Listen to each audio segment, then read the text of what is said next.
ఆత్మల ప్రయాణం journey of souls అనే ఈ పుస్తకాన్ని ఆంగ్లంలో రచించినది డాక్టర్ మైకేల్ న్యూటన్. దీనిని తెలుగులోకి అనువదించినది divine bliss publications.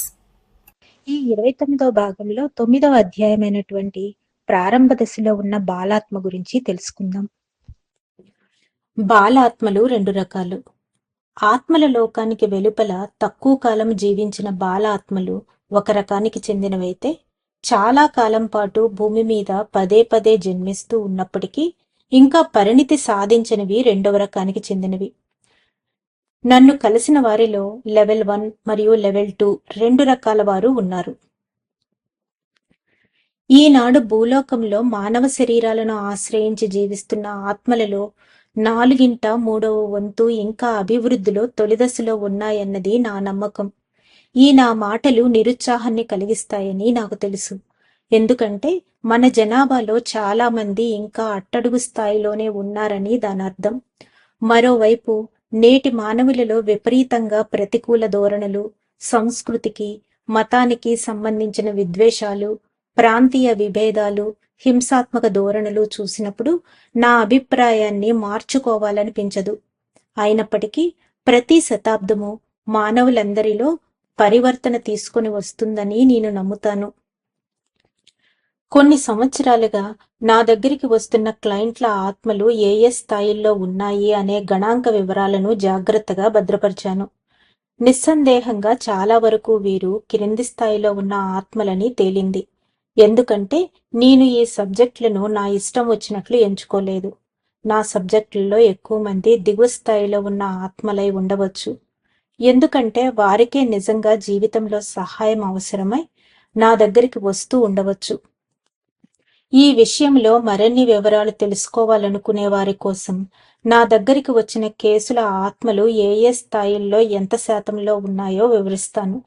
Level 1 42%, level 2 31%, level 3 17%, level 4 9%, level 5 1%. 5 బిలియన్ల ఆత్మల జనాభా కల ఈ ప్రపంచంలో నేను చెబుతున్న ఈ లెక్కలు నమ్మదగినవి కావు. ఎందుకంటే నేను అధ్యయనం జరిపిన అతి తక్కువ మందిని అత్యధిక ప్రపంచ జనాభాతో పోలిస్తే చాలా పేలవంగా ఉంటుంది. ఏది ఏమైనప్పటికీ ఈ భూమి మీద జీవిస్తున్న కోట్లాది మందిలో లెవెల్ 5కు చెందిన వారు కేవలం కొన్ని లక్షల మంది మాత్రమే ఉండవచ్చు. పూర్తి పరిపక్వత సాధించిన ఆత్మలు భూమి మీద జన్మించడం మానుకుంటాయి అని నా సబ్జెక్టులు చెప్పారు. ఇక్కడ మనం ప్రధానంగా గుర్తించవలసిన విషయం ఏమిటంటే, ఎక్కువ శాతం ఆత్మల అభివృద్ధి తొలిదశల్లో ఉన్న కారణంగా జనాభా ఎన్నో రెట్లు వేగంగా పెరిగిపోతోంది. ఫలితంగా ఇప్పుడు జీవించి ఉన్నవారు ఎక్కువ మంది పిల్లలను కనవలసిన అత్యవసర పరిస్థితి ఏర్పడింది. అందువలన ప్రతిరోజు 2,60,000 మంది పిల్లలు పుట్టుకొస్తున్నారు. ఆత్మలకు మానవ జన్మ యొక్క ఆవశ్యకత ఏర్పడిందంటే సాధారణంగా అవి అంతగా అభివృద్ధి చెందిన ఆత్మలే అయి ఉంటాయి. పురోగతి చెందడానికి ఎక్కువసార్లు జన్మించవలసిన ఆత్మలై ఉండవచ్చు. అందుకే మరోసారి జన్మించటానికి ఎక్కువ ఆత్మలు నిరీక్షిస్తూ ఉంటాయి. అభివృద్ధి తొలిదశల్లో ఉన్నారని నాకు తెలిసిన నా క్లయింట్స్ మనోభావాల పట్ల నేను సున్నితంగా ఉంటాను. నేను ఒక ఎదిగిన ఆత్మను అని నాకు తెలుసు, కానీ జీవితంలో నాకు సమస్యలు ఉన్నాయనిపిస్తోంది అంటూ ఒక కొత్త క్లయింట్ నా ఆఫీసుకి ఎన్నిసార్లు వచ్చాడో నేను లెక్క పెట్టలేను. మనందరము పురోభివృద్ధి చెందిన ఆత్మలమై ఉండాలనుకుంటాము. ఎందుకంటే దేనిలోనైనా సరే ప్రారంభ దశలో ఉన్నవారు అనిపించుకోవడం చాలా మందికి ఇష్టం ఉండదు. ప్రతి కేసు ప్రత్యేకమైనదే. వ్యక్తిగత అభివృద్ధి, వారికి కేటాయించబడిన గైడ్ లక్షణాల వలన ఆత్మల స్వభావాలు వివిధ రకాలుగా ఉంటాయి. తమ ఆత్మల పురోగతిని గురించి సబ్జెక్టులు నాకు విషయాలను విడమరిచి చెప్పడమే నా పనిగా భావిస్తాను. నా దగ్గరికి వచ్చిన వారిలో ఈ భూమి మీద 30,000 సంవత్సరాలుగా జన్మిస్తూ ఉన్న ఇంకా లెవెల్ 1 మరియు 2కి చెంది ఉన్న క్లయింట్లు చాలా మందే ఉన్నారు. దీనికి వ్యతిరేకంగా కొద్దిమంది చాలా వేగంగా ఆధ్యాత్మిక అభివృద్ధి సాధించడం కూడా నిజమే. కానీ సాధారణంగా ఇలా ఉండదు. ఏ విద్యా విధానంలోనైనా విద్యార్థులకు కొన్ని పాఠాలు మిగిలిన వాటి కంటే ఎక్కువ కష్టంగా అనిపిస్తాయి. నా క్లయింట్లలో ఒక ఆవిడ 850 సంవత్సరాలు లెక్కలేనన్ని సార్లు జన్మించినా అసూయను మాత్రం జయించలేకపోయింది. కానీ ఇదే సమయంలో మత దురాభిమానాన్ని మాత్రం తేలిగ్గా వదిలించుకోగలిగింది. మరో వ్యక్తి ఇతరులపైన ఆధిపత్యాన్ని పొందాలనే ప్రయత్నంలో అప్పుడప్పుడు జన్మిస్తూ 1700 సంవత్సరాలు గడిపాడు. కానీ అతడు ఇతరుల పట్ల జాలిని పెంపొందించుకోగలిగాడు. ఇప్పుడు చర్చించబోయే కేసు పూర్తిగా కొత్త ఆత్మకు సంబంధించింది. అనుభవం లేని ఈ ఆత్మకు ఇంతవరకు ఏ ఆత్మ గ్రూపుని కేటాయించినట్లు లేదు. ఎందుకంటే ఆమె గతంలో చాలా తక్కువ సార్లు జన్మించింది. ఆమె తొలిసారి జన్మించినప్పుడు క్రీస్తు శకం 1260లో ఉత్తర సిరియాలో మంగోలియన్ల దాడిలో మరణించింది.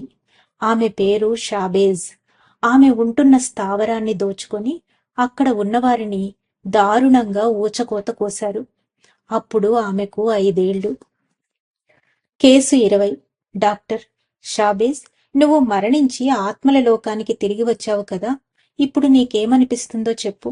సబ్జెక్ట్ అరుస్తూ: మోసపోయాను. ఆ జీవితం ఎంతో క్రూరంగా ఉంది. దానిని పూర్తిగా జీవించలేకపోయాను. ఎవరికీ సహాయం చేయలేని చిన్న పిల్లను. ఎంత తప్పు జరిగింది. డాక్టర్: ఈ తప్పు ఎవరు చేశారు? సబ్జెక్ట్ రహస్యంగా నా నాయకుడు. ఆయన తీర్పును నేను నమ్మాను. కానీ నా జీవితం ప్రారంభం కాకముందే చనిపోయే ఆ క్రూర జన్మలోనికి నన్ను పంపి తప్పు చేశాడు. డాక్టర్: కానీ షాబేజ్, శరీరంలోనికి ప్రవేశించేందుకు ఇష్టపడే నువ్వు జన్మించావు కదా. సబ్జెక్ట్ నిరాశగా: ఈ భూలోకం పూర్తిగా హింసతో నిండిన ఇంతటి భయానక ప్రదేశమని నాకు చెప్పలేదు. ఈ మూర్ఖపు జన్మనెత్తడం ఒక పెద్ద తప్పు. దీనికి నా నాయకుడే బాధ్యుడు. డాక్టర్: ఈ జన్మలో నువ్వేమీ నేర్చుకోలేదా? సబ్జెక్ట్ కాసేపాగి: ప్రేమించడం నేర్చుకోగలిగాను. అవును, అది అద్భుతంగా ఉంది. నా సోదరుడు, నా తల్లిదండ్రులు. కానీ ఆ జీవితకాలం చాలా తక్కువ. డాక్టర్: ఈ జన్మ వల్ల నీకేదైనా మేలు జరిగిందా? సబ్జెక్ట్: నా సోదరుడు అహ్మద్. నేనతనితో ఉండడం. డాక్టర్: అహ్మద్ ఇప్పుడు ఈ జన్మలో కూడా ఉన్నాడా? సబ్జెక్ట్ హఠాత్తుగా నా సబ్జెక్టు ఉద్వేగంతో తన కుర్చీలో నుండి పైకి లేచి: నేనిది నమ్మలేకపోతున్నాను. అహ్మద్ నా భర్త బిల్. అతడే ఎలా? డాక్టర్ సబ్జెక్టును శాంతపరిచి ఒక కొత్త దేహానికి ఆత్మ ఎలా బదిలీ అవుతుందో వివరించి ఆ తరువాత నా ప్రశ్నను కొనసాగించాను. షాబేజ్లా మరణించి నువ్వు ఆత్మల లోకానికి తిరిగి వచ్చిన తరువాత అహ్మద్ నీకు కనిపించాడా? సబ్జెక్ట్ కనిపించాడు. మా నాయకుడు మా ఇద్దరినీ కలిపి ఇక్కడికి మేముండే చోటుకు తీసుకుని వచ్చాడు. డాక్టర్ నీలాగే అహ్మద్ ఆత్మ కూడా అదే రంగు శక్తిని ప్రసరిస్తుందా, లేక తేడా ఏదైనా ఉందా? సబ్జెక్ట్ కాసేపాగి: మేము అందరము తెలుపు రంగునే ప్రసరిస్తున్నాము. డాక్టర్ అక్కడ నువ్వేం చేస్తున్నావో వివరించు. సబ్జెక్ట్ మా నాయకుడు అప్పుడప్పుడు వచ్చిపోతూ ఉంటాడు. అహ్మద్ నేను ఇద్దరము కలిసి పనిచేస్తుంటాము. డాక్టర్ ఏం చేస్తుంటారు? సబ్జెక్ట్ మా గురించి మేము ఏమనుకుంటున్నాము, భూమి మీద మా అనుభవాన్ని గురించి మేము విశ్లేషించుకుంటాము. అంత త్వరగా చిన్నతనంలోనే చంపబడినందుకు నేనింకా దుఃఖిస్తున్నాను. కానీ అప్పుడు ఆనందంగా ఉండేది. వెచ్చటి ఎండలో నడవడం, భూమి మీద గాలిని పీల్చుకోవడం, ప్రేమ, ఇవన్నీ. డాక్టర్ నీ జీవితంలో ఇంకా వెనక్కి వెళ్ళు. బహుశా నువ్వు అహ్మద్ కలిసి జీవిస్తున్నప్పటికంటే ఇంకా వెనక్కి. నువ్వు ఒంటరిగా ఉన్న కాలానికి వెళ్ళు. సృష్టించబడడం నీకెలా ఉంది? సబ్జెక్ట్ చికాకుగా: నాకు తెలియదు. నేను కేవలం అక్కడ ఉన్నాను అంతే, ఏ ఆలోచన లేకుండా. డాక్టర్ నువ్వు జన్మించినప్పుడు తొలిసారిగా నువ్వు తెలివైన వ్యక్తిలా ఆలోచించడం ఎప్పుడు ప్రారంభించావో నీకు గుర్తుందా? సబ్జెక్ట్ నాకు తెలుసు, నేనున్నాను. కానీ అహ్మద్తో పాటు ఒంటరిగా ఈ ప్రశాంతమైన చోటుకు వచ్చేంత వరకు నేనని నాకు తెలియదు. డాక్టర్ నీ గైడుతో పాటు మరో ఆత్మతో కలిసి పనిచేయడం ప్రారంభించినప్పుడు నీ గురించి నీవు ఎక్కువగా తెలుస్తుందంటావా? సబ్జెక్ట్ అవును, అహ్మద్తో పనిచేస్తున్నప్పుడు. డాక్టర్ అహ్మద్ రాకముందు ఎలా ఉండేదో చూడు, అప్పుడు నీకెలా అనిపించింది? సబ్జెక్ట్ చాలా ఆహ్లాదంగా, శిక్షణనిస్తున్నట్లుంది. నా హృదయం తెరుచుకుంటోంది. ఆమె అప్పుడు నాతోనే ఉంది. డాక్టర్: ఆమె ఎవరు? నీ నాయకుడు ఇంతకు ముందు నీకు పురుషుల్లా కనిపించాడనుకుంటాను.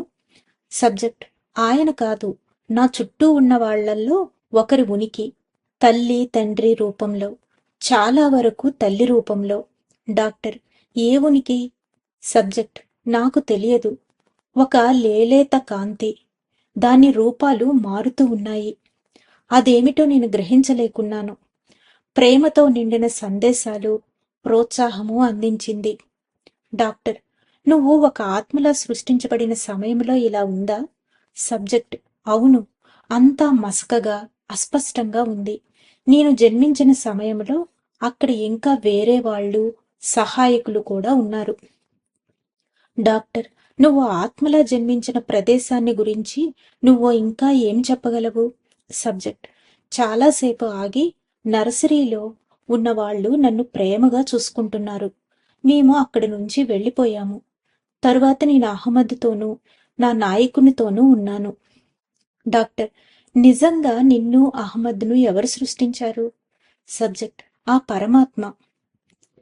కొత్తగా జన్మించిన ఆత్మల కోసం ఆత్మల లోకంలో ఒక విధమైన ప్రసూతి విభాగం ఉన్నట్లు తెలుసుకున్నాను. అవసరమైనప్పుడు వాడుకునేందుకు వీలుగా తేనెతుట్ల లాంటి గదుల్లో ఉంచినట్లు ఈ ప్రదేశమంతా లేలేత కాంతి కిరణాలను, గుడ్లను భద్రపరిచేదిగా ఉంది అని ఒక క్లయింట్ నాకు చెప్పాడు.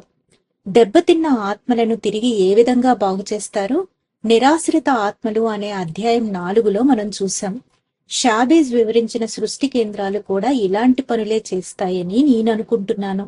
వచ్చే అధ్యాయంలో అనిర్వచనీయమైన ముడిశక్తిని ఒక ఆత్మలా సృష్టించే ఆధ్యాత్మిక ప్రాంతాలను గురించి కేసు 22 మరింతగా వివరిస్తోంది. కేసు 20కి పరిణితి చెందని ఆత్మకు ఉండే లక్షణాలు కొన్ని ఉన్నాయి. ఆమె 67 ఏళ్ల స్త్రీ. తన జీవితకాలం ఆవిడ కష్టాలను, నాశనాన్ని కొనతెచ్చుకుంది. ఇతరుల పట్ల ఆమె ఎంతమాత్రమూ జాలి చూపదు, లేదా తాను చేసే పనులకు అంతగా వ్యక్తిగత బాధ్యత వహించదు. ఈ జన్మ నాకు ఆనందాన్ని లేకుండా ఎందుకు మోసగించింది అనే ప్రశ్నకు సమాధానాన్ని అన్వేషిస్తూ ఈ క్లయింటు నా దగ్గరికి వచ్చింది. నేను ఆమెతో నిర్వహించిన సెషన్లో అహ్మద్ ఆమె మొదటి భర్త బిల్ అని తెలిసింది. చాలా కాలం క్రిందటే ఆమె అతడిని వదిలి మరో వ్యక్తితో వెళ్లిపోయింది. ఆమెది ఎవ్వరితోనూ కలిసి ఉండే స్వభావం కాదు. అందువలన అతనికి కూడా విడాకులిచ్చేసింది. ఆమె తన పిల్లలెవ్వరితోనూ కూడా మంచి సంబంధాన్ని కలిగి లేదు. ధన్యవాదాలు మాస్టర్స్. 9వ అధ్యాయమైన ప్రారంభ దశలో ఉన్న బాలాత్మలోని మిగిలిన భాగాన్ని రేపు తెలుసుకుందాం. అంతవరకు సెలవు తీసుకుంటూ పద్మజ.